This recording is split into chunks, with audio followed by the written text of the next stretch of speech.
some have been freed, but it's feared that many other foreigners who were inside the plant are still missing. These are some of the first pictures of several hostages released on Friday. The Algerian army is still battling for control of the In Amenas facility. It's thought several gunmen are still inside. Well, within the last hour, some of the hostages who've survived have been talking to Algerian TV. Very, very relieved to be out. Obviously, we still don't know really what's happening back on site. So, as much as we're glad to be out, our thoughts are with colleagues that are still there at the moment. But yeah, very relieved. Just obviously the same as Ian, very relieved to be back to be home, obviously friends and family, but do you feel in safety now? I feel safe. I feel safe at the moment, but I won't feel 100% happy until I'm back in the UK. Lawrence Lee joining us now live from London. The picture for what exactly is going on at In Amenas is still very unclear, but suggestions within the last few hours that the Algerians may be launching a second attempt to free those still inside. What do you know about that and any other information you may have gleaned?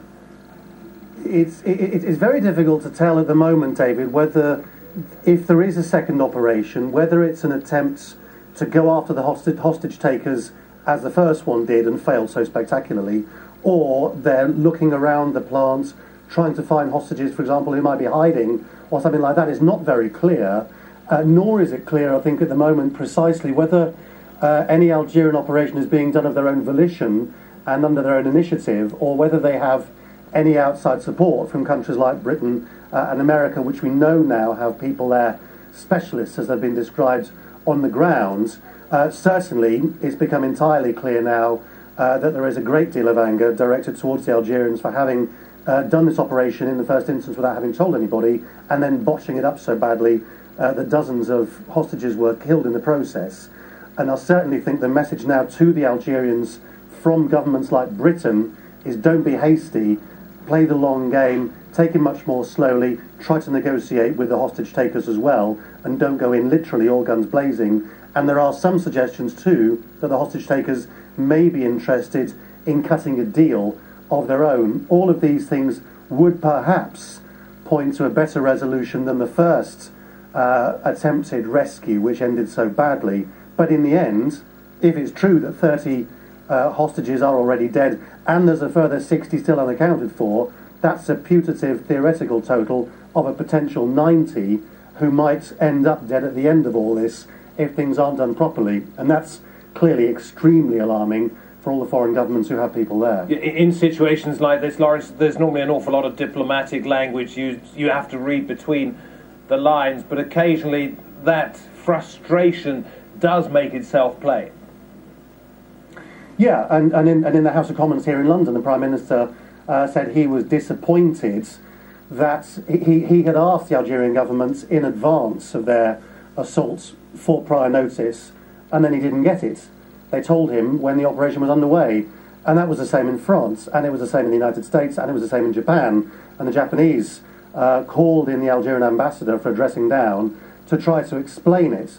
Now, all these governments have tried to turn it a little to their advantage and say that the fault isn't the Algerian governments, the fault is of the terrorists, as they will call them, the hostage takers.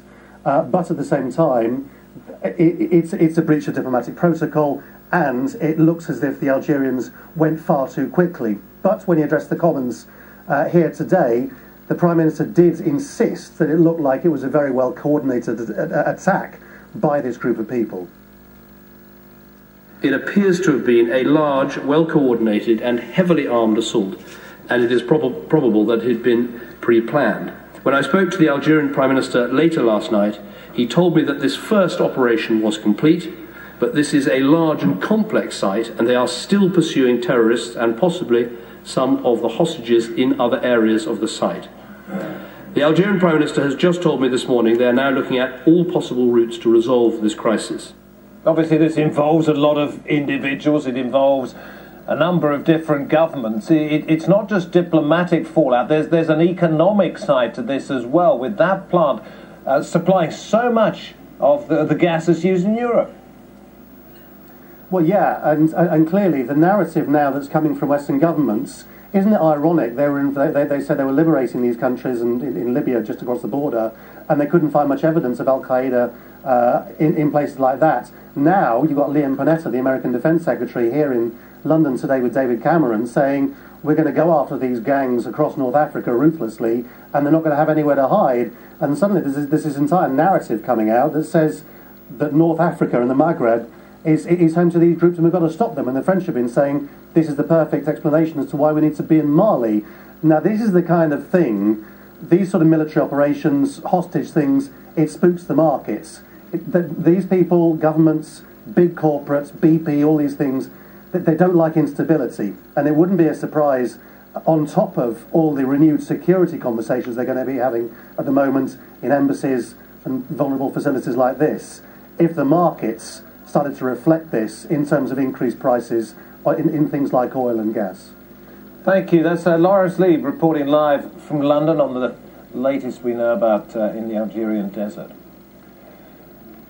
The United Nations Refugee Agency says it's